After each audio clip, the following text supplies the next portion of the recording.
بهترین دعا دعای روز عرفه هست. شما حاجی های عزیز روز عرفه در بهترین روز هستید. روز عرفه در داخل یک سال بهترین روز است.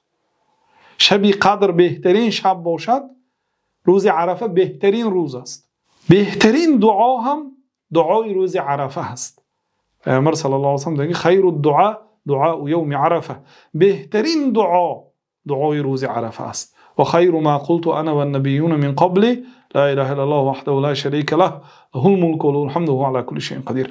بهترین دعایی که من و دیگر پیغمبرها کردند لا اله الا الله وحده لا شریک له له الملك وله الحمد وهو على كل شيء قدیر است. این دعا را هم میگوید و طلب و درخواست خود را هم دعا میکنید از الله تعالی. کوشش کنید در آن روز از تلفن و از مشغول شدن با آدم ها دوری جویید و فقط دست به دعا برداشته روز عرفه را غنیمت دانید.